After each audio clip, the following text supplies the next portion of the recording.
Everyone, I hope कि आपने screenshot ले लिया होगा इस व्हाइट बोर्ड का, because whatever I am going to speak today, तो this slide is very very very important. तो जो भी लर्नर्स एनडी यूजीसी नेट का प्रिपरेशन कर रहे हैं, मैं से ये रिक्वेस्ट करूंगी कि whatever point today I have written on the white board, आप प्लीज इसका स्क्रीनशॉट ले लीजिए। सो आई होप आपने ले लिया होगा।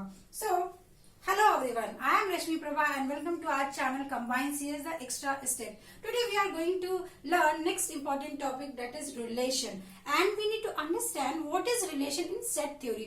तो हम एक जनरल बात कर लेते हैं। relation means what? Suppose if we have two different tables, अगर मैं database की बात करूं तो दो different tables के बीच में we have some common attribute, और उस attribute के basis पे हम क्या करते हैं, दोनों के बीच में एक relation establish करते हैं, and that concept is known as what? Please write me down in the comment section because this is very easy concept and जो भी learners इसको देख रहे हैं उनको ये मालूम होना चाहिए कि what are the constraint in database management system, और अगर किसी दो relation के बीच में हम relation establish करें तो उस constraint को क्या बोलते हैं। Now we need to understand what is relation is Cartesian product. So relation means what? Every possible subset of A cross B is a relation. So those learners who are watching this video for the first time, I will recommend you कि जो कल का video है उसको आप जरूर देखें, because in previous video I have covered the whole videos का एक समराइजेशन मैंने कवर अप किया है, तो आपको ये छोटे छोटे कॉन्सेप्ट्स इजिली क्लियर हो जाएंगे। तो हमने क्या देखा था डियर फ्रेंड्स कल कि कार्टेशियन प्रोडक्ट है, Cartesian product does not hold commutative property, correct? क्यों? क्योंकि जो A क्रॉस B है इसमें जो फर्स्ट एलिमेंट होगा वो किसी फर्स्ट सेट का होगा और जो सेकेंड एलिमेंट होगा वो किसी सेकेंड सेट को बिलोंग करेगा। हेंस ये कभी कम्यूटेटिव रोल को प्ले नहीं करता है, होल्ड नहीं करता है। Next is relation. तो रिलेशन को हम ऐसे समझ सकते हैं कि suppose I am writing 1,2 and I am writing B equals to A, B। अब यहाँ पे एक और कॉन्सेप्ट को हम रिवाइज कर लेते हैं। क्या ये दोनों सेट है? ऑब्वियसली है, बिकॉज मैंने एक सेट लिया जिसमें हम न्यूमेरिक वैल्यूज को डाल रहे हैं और हमने एक बी सेट लिया जिसमें हम अल्फाबेट्स को डाल रहे हैं। अगर मैं ये लिख देती 1,A, then this is not a set, because set ये बोलता है कि आपको सिमिलर टाइप ऑफ एलिमेंट्स की ग्रुपिंग करनी है, वो डिसिमिलर एलिमेंट्स की ग्रुपिंग को अलाउ नहीं करेगा। तो ये तो एक जनरल बात हो गई। अब अगर हमें इसका क्या निकालना है, every possible subset of A cross B, तो ऑलरेडी वी हैव स्टडीड कि A क्रॉस B आप कैसे निकालोगे। पहला सेट का पहले एलिमेंट का cross product means 1,A, 1,B, 2,A and 2,B. These are the possible combinations of A cross B. Hence, if I will ask you what is the largest possible relation, तो क्या हो जाएगा A cross B, because इसमें हमने सारे possible combination को cover up कर लिया। सिमिलरली स्मॉलेस्ट अगर आपसे कोई पूछेगा तो क्या हो जाएगा 5, बिकॉज हमने ऑलरेडी स्टडी किया है कि 5 क्या है, this is known as empty set, और empty set is the subset of each and every set. और अगर वो किसी भी सेट का, सपोज कोई एक ए सेट का अगर वो सबसेट है तो ये किसी कार्टेशियन प्रोडक्ट का भी सबसेट होगा। हेंस स्मॉलेस्ट क्या हो जाएगा 5। नाउ अब आई होप कि आपको ये रिलेशन इजिली समझ में आया हो कि every possible subset of A cross B is relation. तो एवरी, यहाँ पे कीवर्ड आपको क्या देना है, एवरी, ठीक है। एवरी का क्या मीनिंग हो जाएगा डियर फ्रेंड्स? एवरी का मतलब कि this is the largest possible set. तो अगर मैंने एक R1 रिलेशन ले लिया, रिलेशन में मैं क्या ले सकती हूँ 1A। सपोज मुझे सिर्फ 1 की जरूरत है, A हो सकता है कोई दूसरा पर्सन है उसको 2A की जरूरत हो, तो this all is known as relation. तो हेंस यहाँ पे क्या आ जाएगा, एवरी पॉसिबल। तो अगर कोई R3 है तो R3 क्या लेगा, सपोज उसने 1 भी ले लिया, तो इट डिपेंड्स कि आपकी रिक्वायरमेंट क्या है, उस रिक्वायरमेंट के अकॉर्डिंग आप एक अपना स्मॉल सबसेट बनाओगे and that is known as relation. तो this was the first point जो हमने अभी कवर अप कर लिया, and this was the thing. So we can represent this relation like this, any relation is a subset of A cross B। Now moving to the next point is total possible relation equals to 2 to the power mn. तो obvious सी बात है, ये हमने last class में भी discuss किया था। If you have a set, उस सेट का एलिमेंट है m, and if you have B, and what is this? This is the cardinality, मतलब इस सेट का लेंथ क्या है। इसका लेंथ आपको अगर n दिया है तो आपका टोटल क्या हो जाएगा, अगर आप मल्टीप्लाई करोगे तो टोटल आपको लेंथ निकल कर आएगा। सिमिलरली अगर आप उसका पावर सेट निकालोगे तो 2 to the power mn। और these two questions has been already asked in GATE previous year questions theorem के बेसिस पे। तो हो सकता है आपको वो थ्योरम पे भी क्वेश्चन पूछे या इस पे बेस्ड आपको वो न्यूमेरिकल क्वेश्चंस पूछे। आपको वो कुछ एलिमेंट दे देंगे, सपोज a इक्वल्स टू 2 दे दिया और b इक्वल्स टू 3 दे दिया और इसकी वैल्यूज को कैलकुलेट करना होगा। So this was point 2 and next is every set is relation. अब ये जो स्टेटमेंट है डियर फ्रेंड्स, ये आपको किसी ऐसे बुक में नहीं मिलेगा।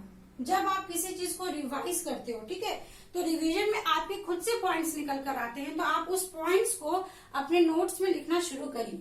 अब यहाँ पे ये ट्रू फॉल्स में आएगा तो अब आप सोच में पड़ जाएंगे कि क्या होगा आंसर।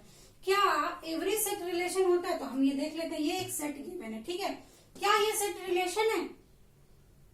दूसरा पॉइंट क्या लिखा है मैंने, क्या every relation is a set, मतलब ये ट्रू होगा या फिर ये ट्रू होगा, ये आपको बताना है।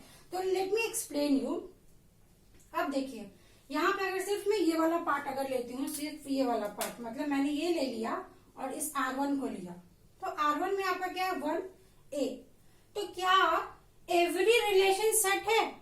ऑब्वियसली ये 1a कहाँ बिलोंग कर रहा है, इसमें बिलोंग कर रहा है। तो every relation is a set, ये स्टेटमेंट आपका क्या हो जाएगा, ट्रू हो जाएगा। But every set is a relation, तो ये पूरा मेरा एक सेट है a क्रॉस b, ठीक है, ये a क्रॉस b मेरा एक सेट है। तो क्या ये पूरा a क्रॉस b, ये पूरा जो मैंने यहाँ पे लिखा है a क्रॉस b, क्या ये एक रिलेशन है? कैसे है?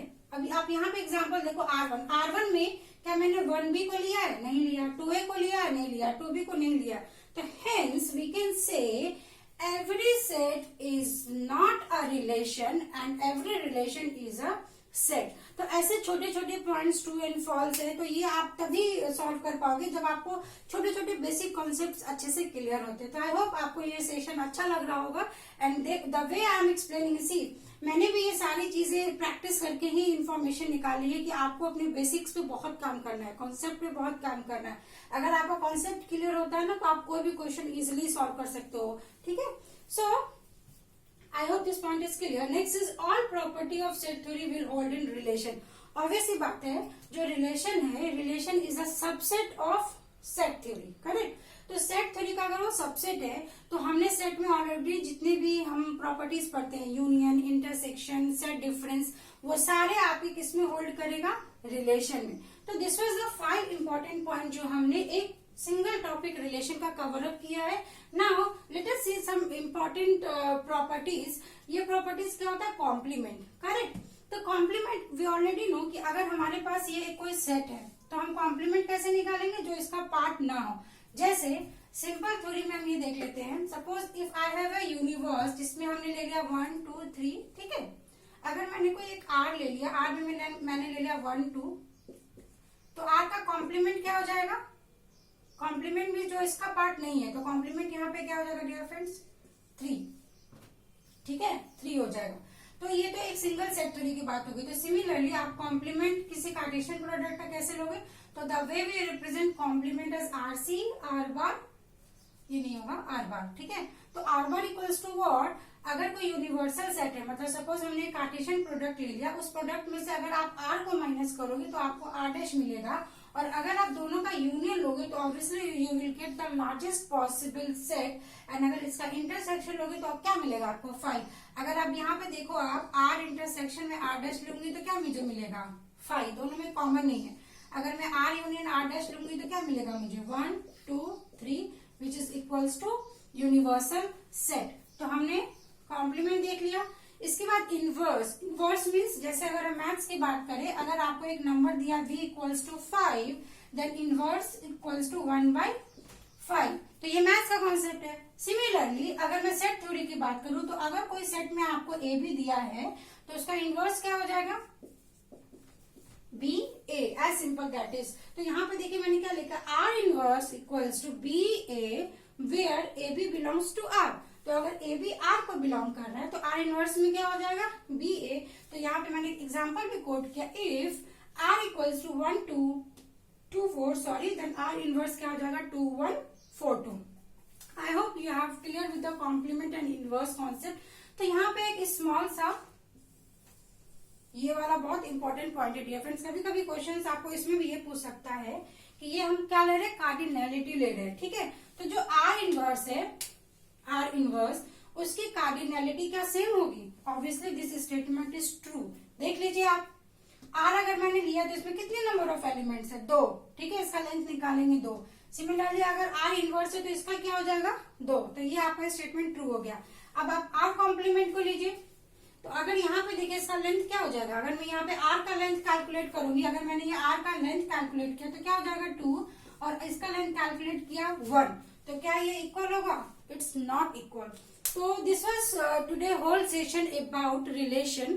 If you have any doubt कि आपको ये कॉन्सेप्ट में कुछ भी डिफिकल्टी है, तो जो भी मेरे एक्टिव लर्नर्स है या जो भी व्यूअर्स हैं जो इस वीडियो को देख रहे हैं, मैं उनसे रिक्वेस्ट करूंगी whatever you feel please put in comment section because I am doing whatever I can do from my side best. तो आपको किस तरीके से समझ में आ रहा है, नहीं आ रहा, मुझे कमेंट सेक्शन में जरूर बताएं।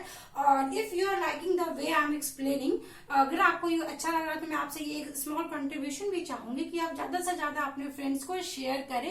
And if you are watching my video for the first time I will request you hit the subscribe button and press the bell icon next to it so that कि upcoming days में already हम software engineering पे भी videos बना रहे हैं, तो आपको सारा एक जो भी नेट में एग्जाम्स पर्सपेक्टिव से जो भी आपका प्रिपरेशन है वो अच्छे से हो सके। तो I will just wind up today session. Thanks for watching and please press a thumbs up on my video. Thank you so much.